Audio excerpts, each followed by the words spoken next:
गत फेब्रुआरी मासरे नवीन सरकार रे जिते भोटन अकाउंट आसला बजेटर आकलन थिला 2,55,000 कोटी एवं वर्तमान ए सरकार रे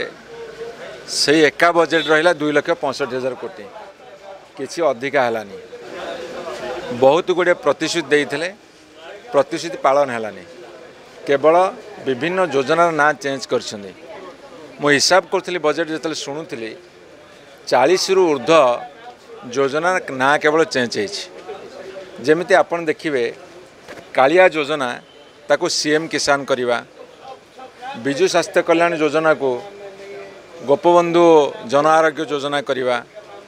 मिलेट मिशन को श्री अन्न योजना करवा कि आपणकर आम ओडिशा नवीन ओडिशा को विकसित गाँ विकसित ओडिशा करवा विजु पक्का घर को अंत्योदय गृह योजना करवा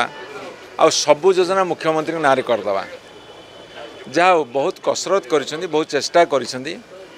एवं चेष्टार मध्य सफल होइसेंती पुराना कथा को नुआ रंगरे से रंगायित करिसेंती एवं आउ गोटे बड़ कथा हला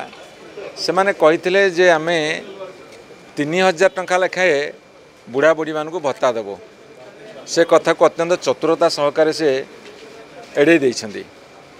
एवं आपण देखिए 300 यूनिट पर्यंत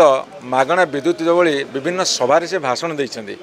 सेटा एथरे रिफ्लेक्ट होइनी तेणु ए बजेट रे केवल गोटे सुचिंतित उपाय सबू नवीन पट्टनायक कथा काम को केवल ना देकी चेंज करी आगू बढ़ी ताको धन्यवाद दउची नवीन पट्टनायक जो दिशा रे जाइतिले से दिशा रे जाइछंती तांको मध्य मो टिके दुख प्रकाश करी ना चेंज करदेले किछि हबनी किंतु जाऊ से जत्नवान होइछंती ना चेंज करिवारे।